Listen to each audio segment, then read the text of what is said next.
حضرت علی کے فرزند حضرت عباس کی ولادت مدینے میں 4 شعبان سن 26 ہجری کو ہوئی۔ حضرت علی نے آپ کی ولادت کی خبر سن کر سجدہ شکر ادا کیا۔ حضرت عباس کی والدہ کا نام فاطمہ بنت حزیم تھا، جو ام البنین کے لقب سے مشہور ہیں۔ حضرت عباس کے نانا قبیلہ بنی کرب کے سردار تھے۔ یہ قبیلہ اپنی بہادری کے لیے پورے عرب میں مشہور تھا۔ حضرت امام حسین نے مولا عباس کو اپنی آغوش میں لیا تو انہوں نے پہلی بار آنکھیں کھولی اور مولا حسین کے چہرے مبارک کی زیارت کی۔ مولا حسین نے ان کے کانوں میں اذان و اقامت کہی۔ جناب رسول خدا نے دنیا سے پردہ فرمانے سے قبل بتا دیا تھا کہ حضرت علی کے یہاں ایک فرزند پیدا ہوگا جس کا نام عباس یعنی شیر رکھا جائے۔ جناب فاطمہ زہرا نے بھی حضرت عباس کو اپنا فرزند قرار دیا تھا۔ اسی مناسبت سے مولا عباس کے القابات میں سے ایک لقب دعائے زہرا بھی ہے۔ آپ کی کنیت ابو الفضل اور مشہور القابات میں قمر بنی ہاشم، سقائے سکینہ، شہنشاہ وفا، باب الحوائج، سالار کربلا اور علمدار حسین شامل ہیں۔ حضرت غازی عباس فن سپاہ گری میں اپنے بابا علی ابن ابی طالب کی مثل تھے۔ ابھی آپ کا سن صرف 11 برس کا تھا کہ جنگ صفین ہو گئی۔ ایک روز آپ میدان جنگ میں نقاب لگا کر پہنچ گئے اور فریق مخالف پر اس ڈھنگ سے وار کیے کہ سب سمجھے کہ مولا علی میدان میں اتر آئے۔ حضرت عباس علمدار کی زندگی کے ابتدائی 14 برس مولا علی کے زیر سایہ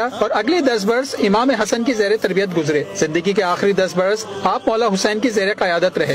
حضرت عباس شجاعت میں مولا علی کی شبیہ تھے۔ حضرت عباس مولا علی کی تہجد کی نمازوں میں مانگی گئی دعاؤں کا ثمر تھے۔ آپ کی والدہ مطہرہ نے بچپن میں ہی آپ کو وصیت کی تھی کہ اے عباس، تمہیں میدان کربلا میں اپنی جان راہ اسلام میں مولا امام حسین پر فدا کرنی ہے۔ مولا عباس نے اپنی والدہ بی بی ام البنین کی وصیت کو ہی اپنا مقصد کل سمجھا اور پوری زندگی اسی مقصد کے تحت گزاری۔ میدان کربلا میں مولا امام حسین نے مولا عباس کو تلوار چلانے سے منع کر کے صرف پیاسے بچوں کے لیے پانی لانے کو کہا، جس کی مولا عباس نے تعمیل کی، اور یہ بات مولا عباس کو صبر و رضا کا سردار بناتی ہے۔ مولا عباس کربلا میں اہل بیت کی پیاس تو نہ بجھا سکے، لیکن دین اسلام کی بقا کے لیے اپنی جان نچھاور کر دی۔ اسی مناسبت سے انہیں باب الحوائج بھی کہا جاتا ہے، جس کا مطلب ہے کہ ان کے وسیلے سے مانگی گئی کوئی بھی دعا بارگاہ خداوندی میں رد نہیں ہوتی۔